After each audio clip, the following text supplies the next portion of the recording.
बौद्ध धर्म पर हमने बहुत सारी वीडियोस बनाई, आपको बहुत कुछ बताया, समझाया और उनके ज्ञान से अवगत करवाया।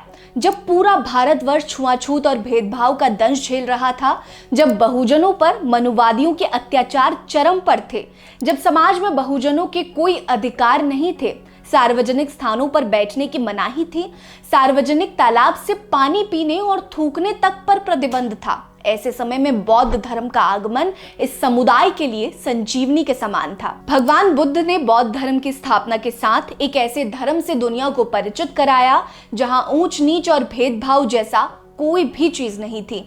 सबके समान अधिकार थे, सबकी समान पहचान थी।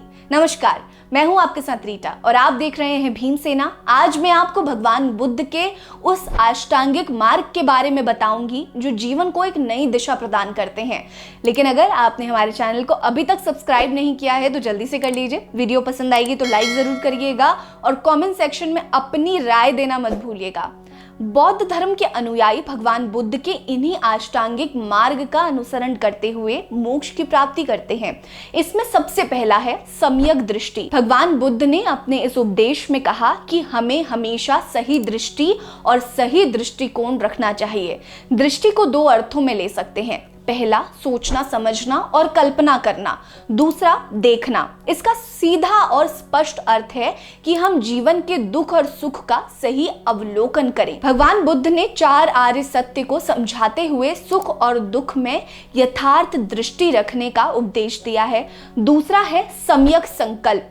जीवन में संकल्पों का बहुत महत्व है। संकल्प से रहित मनुष्य मृत व्यक्ति के समान है। यदि दुख से छुटकारा पाना है तो दृढ़ निश्चय कर ले कि संकल्प से रहित मनुष्य मृत व्यक्ति के समान है। यदि दुख से छुटकारा पाना है तो दृढ़ निश्चय कर ले कि आर्य सत्य मार्ग पर चलना है। भगवान बुद्ध के अनुसार मानसिक और नैतिक विकास की प्रतिज्ञा करना ही सम्यक संकल्प है। में पवित्रता और सत्यता नहीं है तो दुख निर्मित होने में ज्यादा समय नहीं लगता। भगवान बुद्ध के उपदेश का सार है कि कभी भी ऐसी बातें ना करें जिससे खुद का और दूसरों के मन खराब हो, क्योंकि मन के खराब होने से शरीर भी खराब होगा। चौथा मार्ग है सम्यक कर्मांत। इसका सीधा अर्थ है कि कर्म चक्र से छूटने के लिए आचरण का शुद्ध होना जरूरी है। आचरण की शुद्धि क्रोध, द्वेष और दुराचार आदि का त्याग करने से होती है। पांचवा मार्ग है सम्यक आजीव। भगवान बुद्ध अपने इस उपदेश में कहते हैं कि यदि आपने दूसरों का हक मारकर या अन्य किसी अन्यायपूर्ण तरीके से जीवन जीने के साधन जुटाए हैं तो इसका परिणाम भी आपको इसी जन्म में भुगतना पड़ेगा। इसीलिए न्यायपूर्ण जीविकोपार्जन करना अति आवश्यक है। भगवान बुद्ध के अष्टांगिक मार्ग का छठा मार्ग है साम्यक व्यायाम। भगवान बुद्ध ने अपने इस उपदेश में कहा है कि इंसान को ऐसा प्रयत्न करना चाहिए जिससे शुभ की उत्पत्ति और अशुभ का निरोध हो। उनके मुताबिक जीवन में शुभ के लिए निरंतर प्रयास करते रहना चाहिए।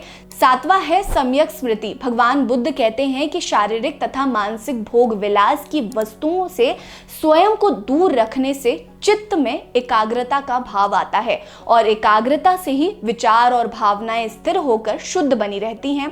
अष्टांगिक मार्ग का 8वां मार्ग है सम्यक समाधि। भगवान बुद्ध कहते हैं कि उपरोक्त 7 मार्गों के अभ्यास से चित्त की एकाग्रता द्वारा निर्विकल्प प्रज्ञा की अनुभूति होती है। ये समाधि ही धर्म के समुद्र में लगाई गई छलांग है। भगवान बुद्ध द्वारा बताए गए अष्टांगिक मार्ग जीवन को एक नई दिशा प्रदान करते हैं।